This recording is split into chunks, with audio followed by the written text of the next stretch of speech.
అందులో మూడు కూడా కర్తవ్య దృష్టితో చేయడం, ఫలము పైన దృష్టి పెట్టకుండా దాన్ని పైన ఆసక్తి లేకుండా చేయడం. యజ్ఞమైన, దానమైన, తపస్సు మూడింటికి ఒకటే చెప్పాడు. అందుకే యష్టవ్యం, దాతవ్యం, యజ్ఞం చేయాలి కాబట్టి చేయడం, దానం చేయాలి కాబట్టి చేయడం కదా.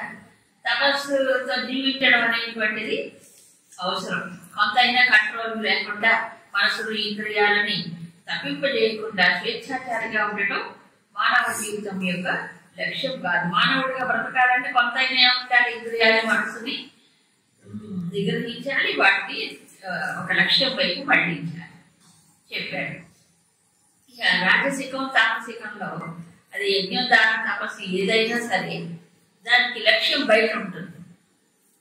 అంటే లక్ష్యం బయట అంటే ఇప్పుడు వాళ్ళు ఆఖరికి తపస్సు చేసినా కూడా సత్కారం, మాన పూజ. సత్కారం అంటే ఇదిగో కొంతమంది కూడా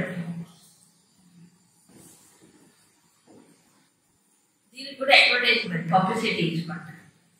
ఏది తపస్సు చేసేది కొద్ది రోజులు ఆ స్వామి వారు లోపలికి వెళ్తారు, బయటికి రాదు. లోపలికి వెళ్తారంటే ఏంటి, ఏదో మౌనంగా దానికి అడ్వర్టైజ్మెంట్ ఎందుకు ఎప్పుడు ఉన్నాయి. ఇప్పుడు ఎందుకు చెప్పుకోవాలి అందరికి, మౌనంగా మౌనంగా ఉంటుంది కదా, ఇంకోటి చెప్పుకోవడానికి. అదేదో మళ్ళీ బయటకు వస్తే మళ్ళీ పెద్ద అందరిని పిలవడం, దానికి ఏదో ఇది చేయడం, రకరకాలు ఉన్నాయి. అబ్బో ఈ కలికాలంలో ఎన్నో ఉన్నాయి. ఓర హాయిగా ఎక్కడ కూర్చున్నాం అంటే ఏకాంతాలు కూర్చొని చేసేయాలి. ఇది అబ్బా ఇన్ని రోజులు మౌనంలో బయటకు వచ్చారు కాబట్టి ఆ రోజు ఏదో గొప్ప ఫంక్షన్ మళ్ళీ రకరకాలు. అబ్బా ఇప్పుడు ఎక్కువ శక్తి ఉంటుంది స్వామి, వెంటనే మన ఆశీర్వాదం పొందాలనుకుంటా అవి కూడా ఉన్నాయి. ఆ రోజు కాడ మీద బట్టి ఎక్కువ శక్తి వస్తుందని సత్కారమాన పూజ తప్పంతే ఎన్నున్నాయో కలిలో చెప్పలేనండి. కాబట్టి ఈ ప్రకారంగా రాజసం చలమర్థం, ఇది కంటెంటేటివ్ ఉండదు. ఇలాంటి ఇతరులకు మెప్పించడానికి అప్పుల కోసం ఏదో లోపల నిజంగా పరమాత్మను అందుకోవాలని కానీ ఏదో లక్ష్యం లేకుండా ఊరికే దంభం కోసం చేయండి. దానివల్ల ఇహలోకంలో ఏమి సాధించలేడు. ఒకవేళ ఏదైనా కొత్త ఫలితం వచ్చినా అది కూడా చాలా అల్పమైన, స్వల్పమైనదే ఉంటుంది. ఈ కొన్ని తపస్సులు ఎలా ఉంటాయంటే తమకు మేలు జరగకపోగా ఇతరులకు కీడు జరగాలని చేస్తుంది. అది ఘోరం. దానివల్ల ఏమవుతుంది తెలుసండి, వీడు ఈ తపస్సే, అది కూడా తపస్సే అంటే ఇతరులకు కీడు చేయాలి. దానివల్ల ఏమవుతుందంటే ఇతరులకు కీడు జరిగినా అంతకంటే డబుల్ కీడు వీళ్ళకి జరుగుతుంది. 2 రెట్లు. ఇప్పుడు ఇలా బంతి నేల చేస్తే ఎంత ఫోర్స్ చేస్తే అంత పైకి ఎక్కువ దిగరా, అట్లాంటిది అనమాట. ఇతరులకు కీడు జరగాలని చేస్తే ఏమవుతుంది, అది రీబౌన్స్ అవుతుందండి. రీబౌన్స్ అంటే తిరిగి వాటికి కొడుతుంది. ఎంత కొడుతుంది, డబుల్. ఏమంటారు, బారు వడ్డీ, చక్రవడ్డీ, చక్రవడ్డీ లాగా అయిపోతుంది. అవతల వాటికి నష్టమే కలగ, వీడికి నష్టం అవుతుంది. ఎందుకంటే ఆలోచన ఇంకా ఇంకా పాడు చేసుకుంటున్నాడు. మూడవ, అందుకే మరి మూడవ అన్నారు. సరే, దానం చేయటం ఒకటి అనుపకారమే.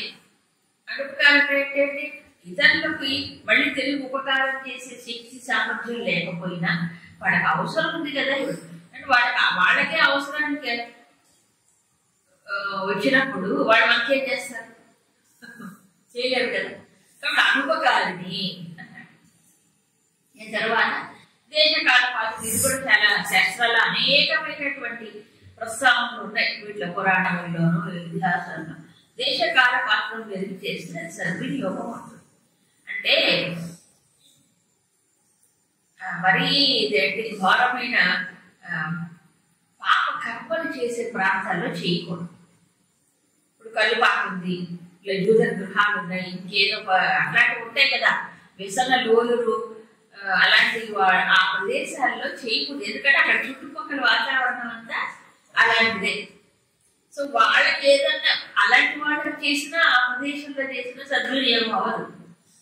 అందుకు దేశం పెరిగి కాలం పెరిగి, కాలం పెరిగి అంటే రెండు, ఒకటి వాడి అవసరాన్ని బట్టి ఒకటి, లేదా ఒక మంచి పుణ్యమైనటువంటి రోజులు అని కూడా అర్థం.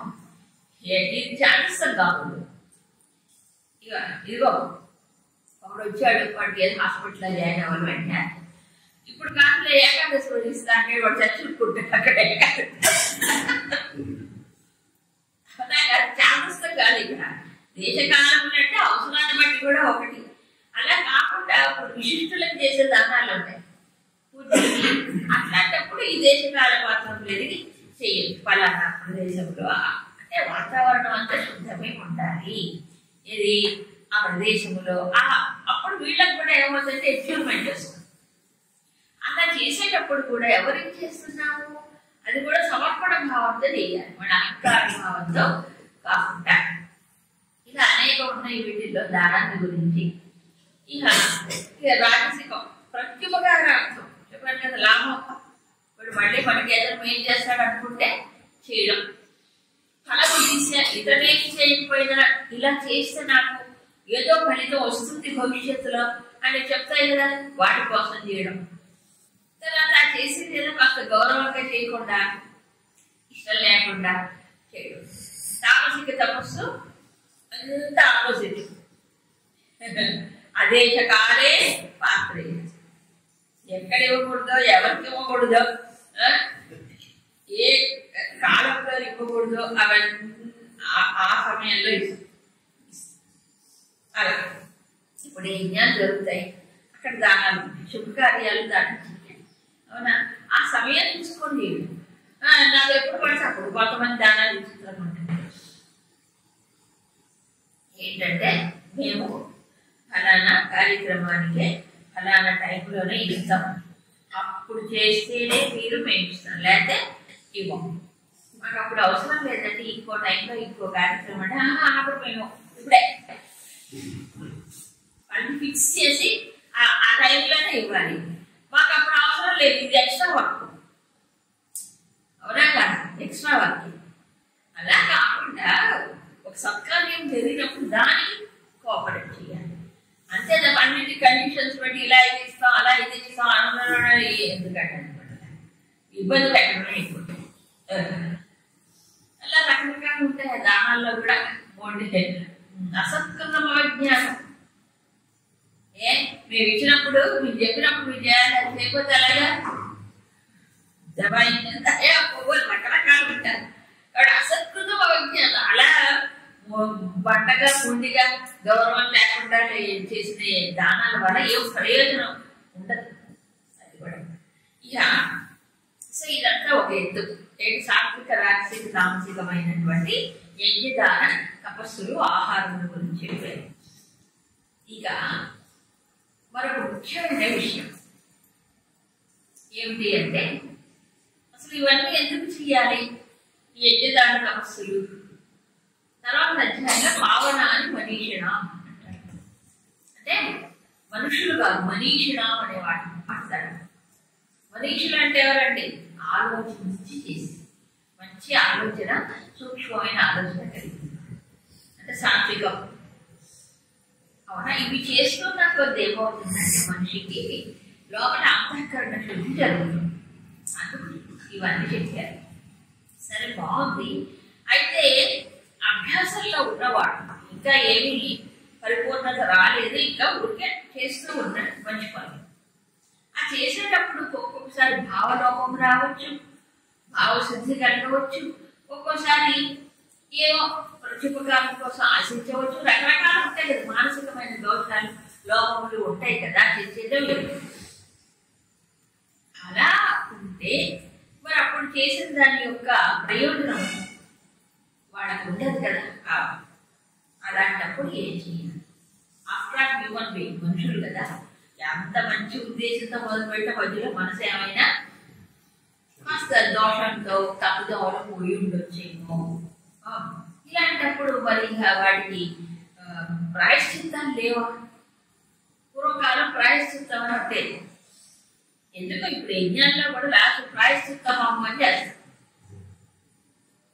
ప్రాయశ్చిత్తానికి ఆపుతుంది అంటే ఏమైనా దోషాలు మానసిక దోషములు, కాయిక దోషములు ఉంటే వాటి నివారణ కోసం ప్రాయశ్చిత్త హోమాన్ని చివరిలో చేస్తారు అన్నమాట.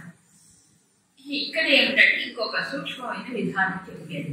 ఒక రకంగా చెప్పాలంటే రిపేర్ చేసుకోవడం. రిపేర్ చేసుకోవడం తెలుసు కదా, ఇప్పుడు వస్తువు పాడైతే రిపేర్ చేసుకుంటాం. ఇప్పుడు వస్తువు కాదు, ఇది చేసే కర్మ. అవునా కదా? కర్మలో లోపాలు దోషాలు ఉన్నప్పుడు ఎట్లా రిపేర్ చేసుకోవాలి? ఏదో ఒక మెషర్ ఉండాలి కదా. అందుకని ఇక్కడి నుంచి సెల్ఫ్ ఒక రకంగా కరెక్ట్ చేసుకోవటము, లేదు దోషం వచ్చినప్పుడు ఆ దోషాన్ని నివారణ చేసుకోవటము, ఆ చేసేటువంటి కర్మ సఫలం అవడానికి అది సిద్ధి అనేది ఉంటుంది ప్రతి కర్మకి. అది అంటే వీళ్ళు కోరకపోయినా సాత్వికమైనటువంటి దృష్టిలో చేసినా మధ్యలో డిస్టర్బెన్స్ ఏమైనా రావచ్చు. అందుకని ఇలాంటి దోషాలు ఏమైనా ఉంటే అవి తొలగించుకోవడానికి ఇప్పుడు చెప్తూ ఉన్నారు. చూడండి.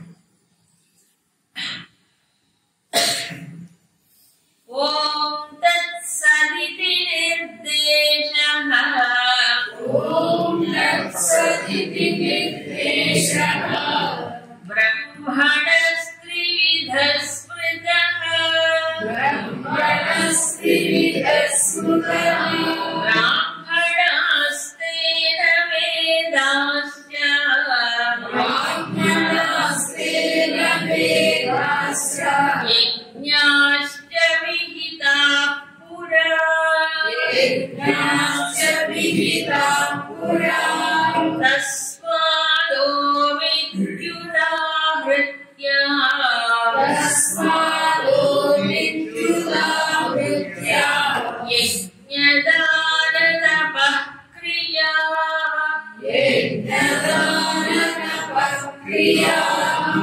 ప్రవర్తంతే విధానోక్తాః.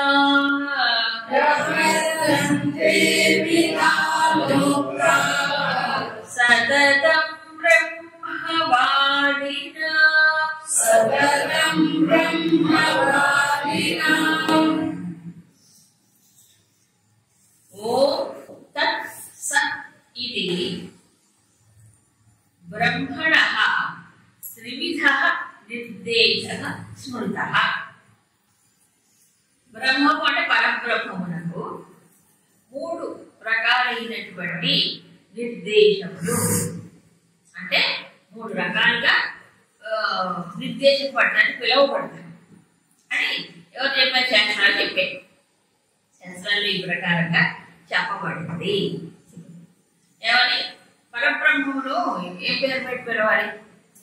ఓం లేకపోతే తత్ సత్ అని 3 విధాలుగా చెప్పబడింది.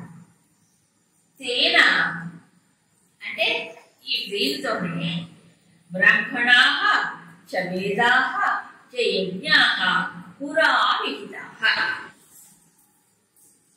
పురా పూర్వము ఎప్పుడో సృష్టికి ప్రారంభంలో ఏమైంది? వీటితోనే ఓం తత్తు సత్తుతోనే బ్రాహ్మణులు వేదములు యజ్ఞములు సృష్టించబడ్డాయి. ఇవన్నీ ఎక్కడి నుంచి ఏదో మూలం ఉంటారు కదా. కాబట్టి ఓంతోను తత్తు సత్తు ఈ 3తోనూ బ్రాహ్మణులు అని అంటారు. బ్రాహ్మణాః అంటే బ్రాహ్మణులు. ఎందుకంటే బ్రాహ్మణ భాగం అంటానికి తర్వాత వేదాహ వచ్చింది. వేదాహ అంటే మొత్తం వేదాలన్నీ. సో సాత్వికమైనటువంటి బ్రాహ్మణులు, వేదాలు, యజ్ఞాలు ఇవన్నీ కూడా ఓం తత్ సత్ వీటి నుండే సృష్టింపబడ్డాయి అన్నాడు. సో ఇప్పుడు చూడండి, త్రివిధ స్మృత బ్రహ్మము పరబ్రహ్మము నిజానికి ఏ పేరు లేదు, నామరూపాతీతమైనటువంటిది కదా. సో నామరూపాతీతమైన పరమాత్మకు ఏ పేర్లు పెడతారు? కానీ ఉంది శాస్త్రములో ఓగో తత్తు సత్ చెప్పాడు. ఈ ఓం తత్సత్ వల్ల ఏంటి ప్రయోజనం అనే తర్వాత వస్తుంది. ఏమిటి ప్రయోజనం, ఏ ప్రకారంగా వీటిని వినియోగిస్తారు అని. సో ముందు వీటికి మూలం ఏమిటి చెప్తున్నారు. అంటే ఈ వేదాలు కానీ, యజ్ఞాలు కానీ, బ్రాహ్మణులు ఇవన్నీ కూడా ఎక్కడి నుంచి వచ్చాయంటే ఓం తత్సస్లో నుంచి వచ్చాయి. అసలు సృష్టికి మూలం ఓం అంటారు. సృష్టికి మూలమే ఓం. మరి తత్ అంటే ఏంటి? తత్ తత్వమశ మహావాక్యంలో తత్ అంటే ఎవరైతే ఈ సృష్టి స్థితి లయాలకు మూలమో, ఎవరిలోంచి సృష్టి జరిగిందో, ఎవరు ఆధారంగా ఉన్నారో, ఎవరిలో సృష్టి లయమైపోతుందో కదా, ఆ పరమేశ్వరుణ్ణి తత్ అని పిలుస్తారు. మరి ఓం అంటే ఇప్పుడు నిరాకారమైనటువంటి పరమాత్మ అన్న జనన మరణములు అనేటువంటి ఇవేమి లేనటువంటి వాడు. ఇవి మొత్తం ప్రపంచానికి అతీతం, ప్రపంచానికి అతీతం, ప్రపంచోపశమనం. ఆ నిర్గుణ నిరాకారమైనటువంటి తత్వం ఏదైతే ఉందో ఈ మొత్తానికి అధిష్టానమైనటువంటి తత్వం విశ్వానికి, ఆ తత్వాన్ని ఓం అని పిలుస్తారు. మరి అలా కాకుండా ఈ ప్రపంచానికి సృష్టి స్థితి లయములు కారణం. ఇందాక సృష్టి స్థితి లయములు చెప్పలేదు. ఇప్పుడు ఎవరిలో సృష్టి స్థితి లయములు ఎవరి వల్ల జరుగుతున్నాయో ఆ పరమాత్మని సత్ అంటాడు. సత్ అంటే ఏమిటి? త్రికాలములలో మారకుండా ఎప్పుడు ఉండేది ఉనికి కలిగేది. ఉనికే సత్తు, ఉనికే సత్తు. వస్తువు యొక్క ఉనికిగా కాకుండా సర్వ వస్తువులలోనూ ఎప్పుడూ ఉండేది. ఇప్పుడు ఒకదానికి ఒక పేరు ఉంది, అవునా? పేరు దేనికి ఉంది? ఒక వస్తువు ఉంటే దానికి పేరు ఉంది. ఆ ఉండటం ఉంది చూసారా, అది సత్తు. ఆ రకంగా చూస్తే కేవలం వ్యవహారికమైనటువంటి వస్తుజాలమే కాకుండా మన లోపల ఉన్నాయే మనం చూసే దృశ్యాలు, విషయాలు, మానసికంగా అనుభవించేటువంటి భావములు, తర్వాత ఉద్రేకాలు, తలపులు అన్నీ కూడా సత్తు సత్తు సత్తు. అన్నిటికీ ఆధారం ఒకటే అంటాడు. సో మరి ఓమేమో నిర్గుణ నిరాకారమైనటువంటి పరమాత్మ తత్వాన్ని సూచిస్తే, సత్తేమో పరమేశ్వర తత్వాన్ని సూచిస్తే, కేవలం సత్ ఉనికిని మాత్రం సూచిస్తుంది. కేవలం మరి ఓము సత్తు ఒకటి కాదా అని ఉంటుంది. ఓం అంటే అక్కడ ఏముంది? ఒక ఏకాక్షరం. ఓం ఇది ఏకాక్షరం బ్రహ్మ, అవునా కాదు? అంటే ఏకమైనటువంటి అక్షరము చేత అక్కడ కూడా పరమాత్మ సూచించబడుతున్నాడు, అవునా? ఇది అన్నాడు. ఓం ఇది ఏకాక్షరం బ్రహ్మ అంటే పరబ్రహ్మను ఏకమైన అక్షరంతో సూచిస్తున్నాడు. అంటే ఓంకారం ఏం చేస్తుంది? పరమాత్మను సూచిస్తుంది, అవునా? బ్రహ్మవాదులు అది చేస్తారు. ఈ సత్ అనే దానికి తర్వాత శ్లోకంలో మంచి నిర్వచనం చెప్తాడు. సత్తు దేనికి సూచన అనేది. సరే, ఇప్పుడు మనం ఈ మూడింటి యొక్క వినియోగం ఎక్కడ, ఎవరు దేన్ని వినియోగిస్తారు? ఓము తత్తు సత్తు అందరూ ఒకే దాన్ని వినియోగించాం. వాళ్ళ యొక్క ఎదుగుదలని బట్టి, పరిణతిని బట్టి వాళ్ళు దాని తపస్సులు ఆచరించేటప్పుడు వీటిని ఉపయోగించుకుంటారు. అదే ఎందుకంటే మధ్యలో అది కూడా డిఫరెన్స్ అయినా తేడానే ఉండాలిగా. వాళ్ళ యొక్క పరిణతిని బట్టి వాళ్ళు దాన్ని ఇచ్చేస్తారు. దీనికి చెప్పారు. అందులో ఏమిటి అంటే, తస్మాత్ ఓమితి ఉదాహృత్య బ్రహ్మవాదిన యజ్ఞదాన తపక్రియా విధానోక్తా ప్రవర్తంతే. ఏమిటి? ఓం అని ఓంకారమును ఉచ్చరిస్తూ బ్రహ్మవాదులైనటువంటి వారు, అంటే బ్రహ్మతత్వమును చక్కగా అవగాహన చేసుకొని విచారణ చేసేటువంటి వాళ్ళంతా సతతం ఎల్లప్పుడూ కూడా విధానోక్త ఈ యజ్ఞదాన తపస్సుల్ని శాస్త్ర విధిని అనుసరించి చెప్పినట్లుగా శాస్త్రంలో చెప్పినట్లుగాను ఓం అనుకుంటూ ఓం అని భావన చేస్తూ ఉచ్చరిస్తూ ప్రవర్తంతే యజ్ఞదాన తపస్సులు చేస్తూ ఉంటారు. అంటే ఇంకో తలపు లేకుండా ఇంకొక భావన లేకుండా ఇంకొక ఆలోచన లేకుండా ఏది యజ్ఞము కానీ దానము కానీ తపస్సు కానీ ఇది బ్రహ్మవాదులు కూడా చేస్తుంటారు. బ్రహ్మవాదులు కూడా చేస్తారు. బ్రహ్మవాదులు అంటే పరమాత్మ తత్వంని లక్ష్యంగా పెట్టుకుని ఆ చింతనలో ఆ తలుపులో అలా ఉండేవాడు. వాడికి ఎందుకంటే వాడు కూడా మరి ఏదో ఒకటి చేయాలిగా సమాజంలో ఇదిగా ఉన్నప్పుడు చేస్తుంటారు. అలా చేసేటప్పుడు వాడికి ఏం కావాలి, ఏం కోరి చేస్తారు, ఏం పొందాలని ఆశ ఉంటుంది బ్రహ్మవాదులకి. బ్రహ్మవాదులు అంటే ఏంటి, బ్రహ్మతత్వాన్ని ఊరికి వాదించేవాడు కాదు ఇక్కడ. మరేమిటి, ఆ తత్వాన్ని విచారణ చేసుకుంటూ భావించుకుంటూ దాంట్లో ఉండేవారని అవునా. సో అలాంటి వాళ్ళు కూడా యజ్ఞదాన తపస్సులు చేస్తారు. పూర్వము నైమిషారణ్యంలో ఋషులు వాళ్ళందరూ ఏం చేసేవాళ్ళు, యజ్ఞం చేశారు. ఏది కర్మకు సంబంధించిన యజ్ఞం చేశారు, జ్ఞాన యజ్ఞములు కూడా చేశారు. రెండు. ఎందుకంటే వాళ్ళు కర్మ చేసేది వాళ్ళకి కర్మ ఎందుకంటే లోక కళ్యాణార్థం. వాళ్ళకి ఏం అవసరం లేదు కానీ చేస్తారు. నిజంగా ఆలోచిస్తే కామ్య కర్మ కంటే నిష్కామ కర్మాలని ఎక్కువ ప్రయోజనం నిష్కామ వల్లనే వస్తుంది. ఒకటి చేసిన వాడికి, రెండు అందరికీ ఉపయోగపడుతుంది. వాడికి ఏం కాంక్ష లేదని పట్టుకుని కూర్చోవట్లేదు.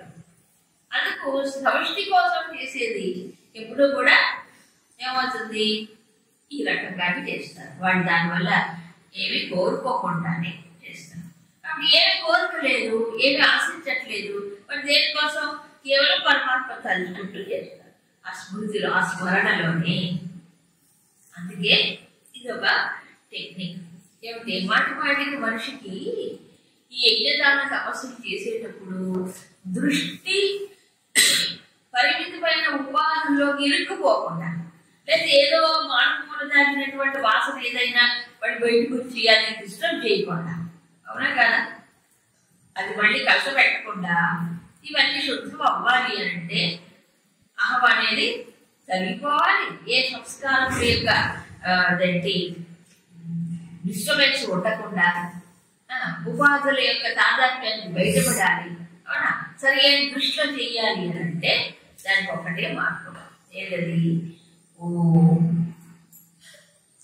ఓం అనేటువంటి అక్షరము కేవలం అక్షరం కాదు, అదొక తత్వాన్ని సూచిస్తుంది. ఏ తత్వం అంటే పరమాత్మ తత్వం. పరమాత్మ అంటే ఏ పరమాత్మ, నిర్గుణ నిరాకారమైన పరమాత్మే. కాబట్టి ఈ దృష్టిలో చేసినటువంటి కర్మ ఏదైతే ఉందో అది ఏమవుతుంది, కర్మ ఏక యజ్ఞమైన దానమైన తపస్సు అయినా అది వాడి లోపల ఎటువంటి వాసనను ముద్రించదు. ఎందుకంటే పరమాత్మతోనే లింక్ పెట్టుకుంటున్నాడు, పరమాత్మనే తలుచుకుంటున్నాడు. యజ్ఞమైన దానమైన మనకి ఇది కూడా తైత్రీయోపనిషత్తులో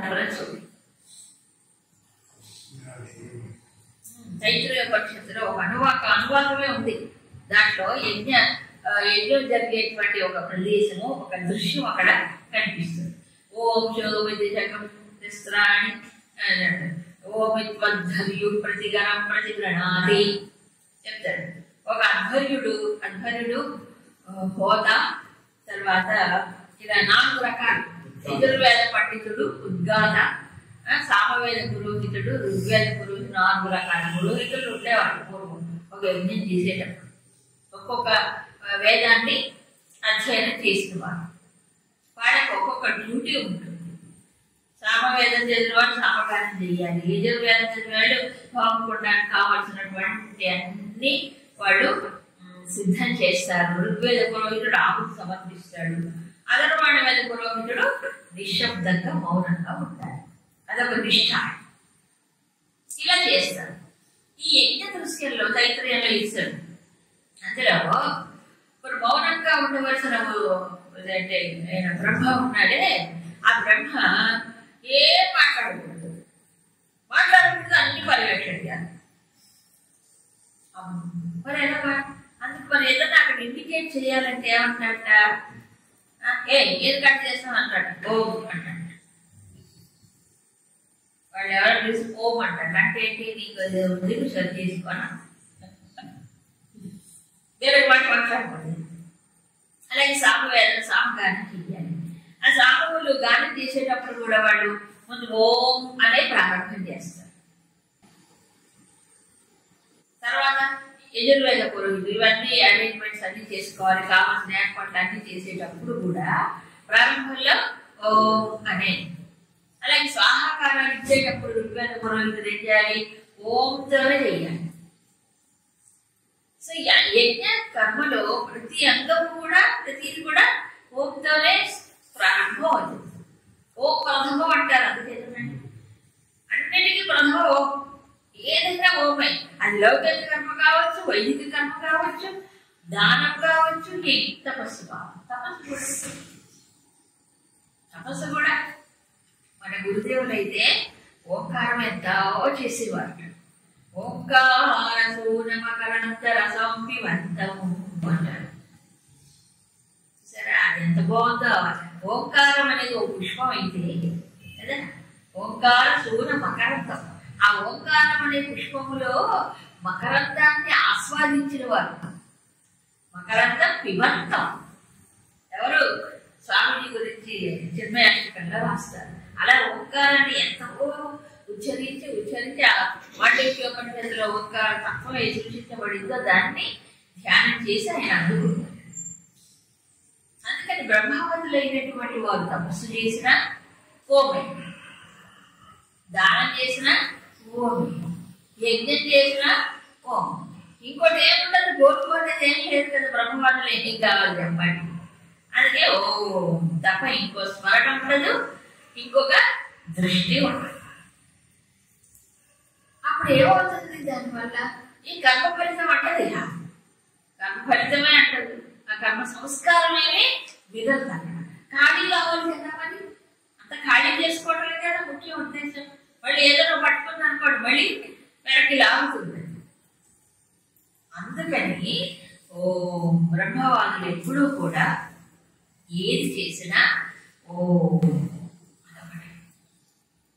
సో తపస్సంగా ఓకే. ఇంకో మంత్రం ఉంటుంది వాడి,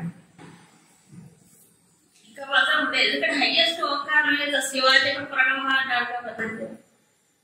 అన్నిటికంటే విశిష్టమైనటువంటి భగవంతుడి పేరు ఏమిటంటే ఓం. ఎందుకంటే పరబ్రహ్మను సూచించేటువంటి ఓం కాబట్టి, అనంతతత్వాన్ని సూచించేది ఓం. మొత్తం ఈ విశ్వవ్యాధి నామరూపాత్మకమైన విశ్వం ఉన్నదో ఆ విశ్వం అంతా ఓంకారం చేతనే సూచించబడుతుంది. మాండవ్యం మనం చెప్పింది అదే. ఈ విశ్వానికి అధిష్టానమైనటువంటి తత్వం కూడా ఓం. దానికంటే మించిన ఆలంబనం ఏముంది? లేదు కదా. అందుకని బ్రహ్మవాదులు ఎప్పుడు ఈ శ్రేష్టమైన ఆలంబనాన్ని పట్టుకుంటారు. ఏదది ఆలంబనం శ్రేష్టం, ఏదది ఆలంబనం పరం కఠోపనిషత్తులో చెప్తారు. ఇది శ్రేష్టమైన పరమైనటువంటి అందుకని బ్రహ్మవాదులు మాత్రమే చేయగలరు. ఇది అందరూ చేయగలరు. అక్కడ అన్నా కూడా ఒక శబ్దమే ఓం ఓం ఓం అంటే జరుగుతుంది. శబ్దమే జరుగుతుంది కానీ దాని వెనక ఉండే భావన, దాని వెనక ఉండే దృష్టి అనేది రావాలి. అది బ్రహ్మవాదులు అందుకు అదే చేస్తారు. ఇంకో అర్థమైనటువంటిది లేదు, వాళ్ళకు ఉండదు. కాబట్టి ఓంకారం ఉచ్చరిస్తూ ఓంకారం భావిస్తూ ఇవన్నీ చేస్తారు. ఇకపోతే మోక్షకాంక్షి వీడు బ్రహ్మవాదులుగా మరేమిటి? మోక్షం పొందాలి అనే కాంక్ష ఉంది. ఇక లౌకికమైన కాంక్షలు లేవు, ఒక్క మోక్షకాంక్ష మాత్రం ఉంది. అలాంటి వాళ్ళు ఏం చేస్తారు? తత్ తత్ ఇది ఫలం అనభిసంధాయ, ఫలం అనభిసంధాయ, ఫలితాన్ని అనుసంధానం చేయకుండా, ఫలితాన్ని కోరకుండా యజ్ఞ దాన తపక్రియా కదా, యజ్ఞములు దానములు తపస్సుల్ని వివిధ రకాలైనటువంటి వీటన్నింటినీ క్రియంతే చేస్తారు. చూసారా, ముముక్షువులు కూడా యజ్ఞదాన తపస్సులు చేస్తారు. అది దేనికోసం చేయాలి? ఫలితం కోసం చేయరు. ఫలం అనభిసంధానం. మోక్షం కావాలంటే మరి ఈ ఫలితం కోరుకుంటే మోక్షం వైపు దృష్టి పడదు, ఈ ఫలితం వచ్చి చుట్టుకుంటుంది. ఉన్నవాళ్ళు మొదలు కొట్టుకోవాలి కదా మోక్షం పొందాలంటే, కానీ అవడానికి కదా వాడు పట్టుకుంటే. అందుకే ఫలం అనభిసంధానం, ఫలంని కోరకుండా. ఏమైనా చెప్తే వాసనలు ఇంకా బ్రహ్మ ఉంటే అవన్నీ పూర్తిగా క్షయం అవ్వడానికి ఏం చేస్తారు? ఇవన్నీ చేస్తారు. అనేక రకాలైన యజ్ఞదాన తపస్సులు ఉంటాయి. అయితే ఏమని చేస్తారు వాళ్ళు? తత్తు అంటే పరమాత్మతో అనుసంధానం చేస్తూ చేస్తారు. అది పరమాత్మతో అనుసంధానం. ఇక్కడ ఎవరు పరమాత్మ అంటే పరమేశ్వరుడు. ఇక్కడ చెప్పడం సృష్టి స్థితి లయాలకి అధిష్టానమై ఉండేవాడు పరమేశ్వరుడు. నిర్గుణ నిరాకారమైన ఆయన కాదు. ఈయనకు ఏమో సర్వవ్యాపకత్వం, సర్వాంతర్యామిత్వం, సర్వ శక్తిమంతత్వం, సర్వజ్ఞత్వం, ఈ లక్షణాలతో కూడుకున్నవాడు పరమేశ్వరుడు. తత్ అని ఆ పరమేశ్వరుడితో అనుసంధానం చేస్తారు. తత్ అంటే ఏంటి? ఆయన పరమేశ్వరుడు అని అర్థం. తత్కోశ మహావాక్యంలో త్వమేమో జీవుడు, తత్తేమో పరమేశ్వరుడు. అసి ఏం చేస్తుంది? ఈ రెండిట్లో ఉండేటువంటి ఏకమైన దాన్ని సూచిస్తుంది. నేను జీవుడిలోనూ పరమేశ్వరులో ఉన్నది ఒకటే తత్వం అది సూచిస్తుంది. ఇక్కడ అయితే ఇక్కడ ఏం చేస్తారంటే, మోక్షాన్ని కోరుకునే వాళ్ళకి మోక్ష ఇచ్చ తప్ప అన్యమైన ఇచ్చలు ఉండవు. అన్యమైన ఇచ్చలు ఉండవు.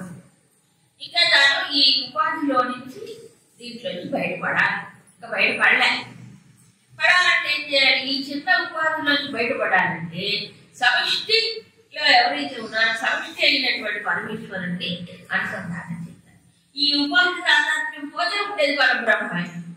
సమిష్టి వ్యక్తి ఉపాధులు ఉన్నాయి కదా, జీవుడు ఇతనికి ఉపాధి ఉంది, ఈశ్వరుడు ఆయనకు ఒక ఉపాధి ఉంది సమిష్టి, అది మాయ, ఇది అవిద్య కదా. ఈ రెండు ఉపాధులు పోగొట్టుకున్నప్పుడు అంటే మా అవిద్యోపాధి పోయినప్పుడు మాయోపాధి పోతుంది. ఈ ఉపాధులు సాధారణ బయటపడిన వాడు బ్రహ్మవాది. ఇక్కడ ఉపాధి సాధారణ ఉంది. ఇంకా మోక్షం కావాలనుకుంటున్నాడు, ఈ బంధంలోంచి బయటపడాలనుకుంటున్నాడు. అలాంటి వాడు ఏం చేయాలనుకుంటే దాంట్లో ఉపాధిలో ఉన్నాడు కదా, కాబట్టి సమిష్టి ఉపాధిలో ఉన్న పరమేశ్వరుని ఆశ్రయిస్తాడు.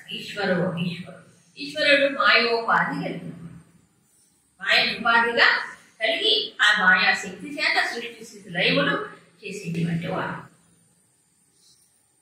అంతే. అంటే ఉపాధిలో ఉన్నంత వరకు ఉపాధిలో ఉండే ఈశ్వరుడే దాదాపు చేస్తాడు, శరణాగతి పొందుతాడు, అనుసంధానం చేస్తాడు కదా. బ్రహ్మవాదులైతే ఇది దీపేసి ఏముండదు వాడు. ఎందుకంటే పరమాత్మ తత్వంలో నిత్య నిరంతరం అనుసంధానం, ఉపాధి సాధారణం లేవాడు. నిరంతరం బ్రహ్మ విచారంలో మన తపోవన స్వామి లాగా నిరంతరం బ్రహ్మ విచారలీన, నిరంతరం అదే నిత్య నిరంతరం, అది తప్ప ఇంకోటిలా. సరే, ఇప్పుడు ఇక్కడ చెప్పినటువంటి ఈశ్వర తత్వం ఇది కాదు. ఎందుకు? ఈశ్వరోపాధి సమిష్టి, జీవుడిది వ్యష్టి. ఇప్పుడు మోక్షం పొందాలనుకుంటే దేంట్లో మోక్షం పొందాలి? వీటిల్లో ఏ శరీరమనో బుద్ధులు, స్థూల సూక్ష్మ కారణ దేహం, ఇవి కదా ఉపాధులు, ఇవి కదా పరిమితులు. పరిమితులను బయటపడాలంటే డైరెక్ట్ గా నిర్గుణ తత్వాన్ని పట్టుకోలేదు. గుర్తుందే, క్లేశోధికతరశేషాం అవ్యక్తాసక్తచేతసాం అవ్యక్తాహి గతిర్దుఃఖం దేహబద్ధిరవాప్యతే. అంటే ఇంకా నేను దేహమునని ఉంటుంది, దాంట్లో బయటపడడానికి ప్రయత్నం చేస్తున్నాను, మోక్షం పొందాలని. అవునా కదా? బయటపడాలని ప్రయత్నం చేసేవాడికి ఒక్కసారిగా చాతత్వం వదలనే ప్రయత్నంలో ఉన్నవాడు. అలాంటి వాడికి అవ్యక్తాసక్త చేతస, అవ్యక్త అంటే ఈ నిర్గుణమైన తత్వమే, వ్యక్తం కానిది. ఆ తత్వాన్ని పట్టుకోవడం, ఆలంబనగా తీసుకోవడం చాలా కష్టం, క్లేశం, అధికతర క్లేశ. అందుకని ఏం చేయాలి మరి అప్పుడు తప్పదు పరమేశ్వరుడు. ఆ పరమేశ్వరుడు ఎవరు మళ్ళీ? పరమేశ్వరుడు అంటే మొత్తం సృష్టి స్థితిలయాలకి ఆధారం, ఆది మధ్యాంతముల్లో ఉండేవాడు సృష్టి స్థితిలయాలు. సో అందుకే ఓ అనేటువంటి మాండవ్యోపనిషత్తులు చెప్పినప్పుడు శబ్దమాత్రమైన ఓ, నిశ్శబ్దమైన అమాత్ర ఓ రెండు ఉంటాయి. అక్కడ మళ్ళీ చెప్పారు. అందులో ఓం అనేటువంటి శబ్దమాత్రమైన ఓమయం ఈ మొత్తం విశ్వాన్ని సూచిస్తే, ఈ విశ్వానికి అధిష్టానమైన పరబ్రహ్మను సూచించేది ఏమిటి? అమాత్ర ఓం, దాన్ని అనంత మాత్ర ఓం. ఆ అనంత మాత్ర అమాత్రల్లో ఉచ్చారణ లేదు, ఓం అనే పదం లేదు, ఓం అనే ఉచ్చారణ ఉన్నది. దాని అనంతం అమాత్ర. అంతేనే సూచిస్తుంది పరమాత్మ. అందుకని కొంచెం తేడా ఉంటుంది దాంట్లో కూడా. ఇది ఇక్కడ తత్త ఎందుకంటారంటే, ఎప్పుడు కూడా తత్త అనే పదము పరోక్షమైన దాన్ని సూచిస్తుంది, దూరంగా ఉన్నదాన్ని పరోక్షమైన దాన్ని సూచిస్తుంది. ఇదిగో దాన్ని బట్రా, దాన్ని బట్రా అంటే ఏమిటి అర్థం? దూరంగా ఉంటుంది, అది మనకు అందుబాటులో లేదు, అప్పుడు మనం ఏమన్నాం? దాన్ని బట్రా అంటాం. అవునా కాదు? ఇగో దాన్ని బట్రా అని ఇక్కడ దాని దగ్గరలో ఉంటుంది, దాన్ని బట్రా అంటావా? అనం. సో తత్త అనే పదము ఏమిటి? దూరంగా ఉంటుంది, మనకు అందుబాటులో లేనిది, పరోక్షంగా ఉన్నదాన్ని సూచిస్తుంది. ఇప్పుడు పరమేశ్వరుడు ఏమో ఎక్కడ ఉన్నాడు, మనకు అందుబాటులో ఉంటాడు. ఉన్నాడు, శాస్త్రం చెప్పింది ఎప్పుడు ఉన్నాడు, అందులో ఉన్నాడని చెప్పింది. కానీ ఇప్పుడు వస్తాం అజ్ఞానంలో ఉన్నంత వరకు లేడుగా, అవైలబుల్ లేడు. కాబట్టి పరోక్షం కింద లెక్క వస్తుంది, కాబట్టి దూరంగా ఉంటాడని అనుకుంటాడు. ఎందుకంటే ఇతని యొక్క దృష్టికి అసలు మనోవాచ ఈశ్వర తత్వం కూడా పట్టుకోవడం తేలికే కాదు. అవునా కాదు? కాబట్టి ఏం చేయాలి? వీడు ఉపాధిలో ఉన్నాడు కాబట్టి, ఒక చిన్న ఉపాధిలో. అందుకని ఏం చేయాలి? తనకంటే సర్వశ్రేష్ఠుడు అయినటువంటి పరమేశ్వరుడు, సమిష్టి ఉపాధిగా కలిగినటువంటి పరమేశ్వరుని శరణాగతి పొందాలి. అందుకే ఈశ్వర ప్రణిధానం చెప్పలే. ఈశ్వర ప్రణిధానము నియమాల్లో ఒకటి. యమ నియమాలని చెప్పారే, నియమాల్లో ఒకటి ఈశ్వర ప్రణిధానం. పరమేశ్వరుడు శరణాగతి పొందడం. ఎలా శరణాగతి పొందుతాడు? అనుసంధానము చేయడం ద్వారా. ఇది అన్ని శాస్త్రాలు చెప్పిందే. శరణాగతి మామేమయ్యే ప్రపంచంతే మాయావేదాంతరంటే చెప్పాడు కదా. ఈ పరమేశ్వరుడు ఎవరు? మాయ అనే ఉపాధిని తన చేతిలో పెట్టుకున్నవాడు, ఆయన కంట్రోల్లో ఉంటుంది కదా. కాబట్టి మాయ దాటాలంటే ఏం చేయాలి? పరమాత్మని ఆశ్రయించాలి, పరమేశ్వరుడు ఆశ్రయించాలి. ప్రధానం అదే ఆశ్రయించాలి, శరణాగతి. అందుకని ఈ మోక్షకాంక్ష కలిగినటువంటి వాళ్ళు మరి యజ్ఞదాన తపస్సులు చేసేటప్పుడు వాళ్ళు ఏం చేస్తారు? పరమాత్మని అంటే పరమేశ్వరుడు తత్ అనేటువంటి దృష్టితో పరమేశ్వరుడిని తలుచుకుంటారు వాళ్ళంతా. ఇప్పుడు ఇందులో ఈ వ్యక్తి నుంచి సమిష్టికి ఎలా వెళ్ళాలి? పరమేశ్వరుడు పట్టుకోవడం కూడా అంతే కాదు, కానీ భావంలో ఉండాలి. అట్లీస్ట్ ముందు మనిషి, సామాన్యమైన మనిషి ఒకేసారి మోక్షకాంక్ష రాదండి. ఇది కూడా అంచెల వారు సాధారణము లేక సంఘము ఎంతవరకు ఉంటుందో వాడి దృష్టి అంతవరకే పరిమితం. ఇప్పుడు కొంతమంది మరీ సంకుచితమైన వాడు తిరిగినా మటుకు శ్రీరామకృష్ణ, ఇంకోళ్ళ గురించి పక్క వాళ్ళ గురించి ఆలోచించడు, ఆఖరి తన కుటుంబాన్ని గురించి కూడా ఆలోచించడు. అట్లాంటి వాళ్ళు కూడా ఉన్నారు. నేను తాగితే చాలు, నేను తింటే చాలు, నా ఎంజాయ్మెంట్, నా దివాళీ బిడ్డలు కూడా పట్టించుకున్నారు లేరా? ఈ స్థితి నుంచి కొంత మనిషి ఎదగాలి అంటే అట్లీస్ట్ తన కుటుంబం వాళ్ళు, తనకు బాగా దగ్గర తల్లిదండ్రి, అక్కడికి మరీ క్లోజ్ సర్కిల్ కదా, వీళ్ళ గురించి ఆలోచించడం మొదలు పెడితే వీళ్ళు అందరూ బాగుంటారు, వీళ్ళకి మంచిగా ఆలోచించడం మొదలు ఈ వ్యక్తిగతమైన స్వార్థం పోదా? తప్పకుండా పోదు. ఈ సర్కిల్ నుంచి ఇంకొన్ని సర్కిల్ పెంచుకోవాలి. పెంచుకోవడం అంటే ఏంటి? నేను ఒక్కటే కాదు, నేను మా కుటుంబమే కాదు, కొంచెం పెద్ద కుటుంబం. పెద్ద కుటుంబం అంటే నా ఊళ్ళో ప్రజలు కదా. కాబట్టి వీళ్ళందరూ బాగుంటారు, వీళ్ళు జరగని ఆలోచించేవాడికి ఏమవుతుంది, అప్పుడు కుటుంబపరమైన పరిధి కూడా తగ్గిపోతుంది, ఎక్స్పెన్షన్. ఇలా అంచెలంచెలుగా మనిషి ఎంత గొప్ప విషయంతో సాధారణ చేస్తే వ్యక్తి అంతగా ఏమవుతాడు, వికసిస్తాడు. దృష్టి నా దేశం చాలా గొప్పది, నా ఊరు, నా భాష, నా జాతి, ఇది కూడా పోదు. పోయి దేశం అంటే సమష్టి కదా. అక్కడ ఎన్ని జాతులు అవునా సమష్టి. కేవలం నా ఊరు, నా దేశం, నా స్టేట్ కాకుండా భారతదేశం అనేటప్పటికి ఎంత పెద్దదో అంత సాధారణ. అక్కడ దృష్టి కూడా విశాలంగా ఒక దేశం ఏంటి, విశ్వం అంతా ఒకటే. ఏ కుటుంబం అంటారు? వసుధైక కుటుంబాలు. వసుధైక కుటుంబాలు, వసుధ యావత్తు ఒక కుటుంబం, జగత్ కుటుంబం. వసుధే కాదు, జగత్ కుటుంబం. సో ఎవరు దృష్టి? మరి పరమేశ్వరుడు అంటే ఎవరు? జగదీశ్వరుడు, జగత్ మొత్తానికి ఈశ్వరుడు. సో ఆయన శరణాగతి పొందిన వాడు దృష్టి అక్కడ పోతుంది. అప్పుడు ఏ సంకుచితమైన పదవులు ఉన్నవాడు జగదీశ్వరుడు పట్టుకుంటే జగత్తుకి యావత్తుకి ఆయన ఈశ్వరుడు. కాబట్టి ఈ చిన్న ఉపాధి దానాన్ని పోదు, మోక్షం పొందాలనుకునేవాడు కదే ఈశ్వరుడే. అందుకు యజ్ఞదాన తపస్సులు ఏది చేసినా తత్ ఈశ్వరుడితో అనుసంధానం చేస్తూ శరణాగతి పొందుతూ చేస్తారు.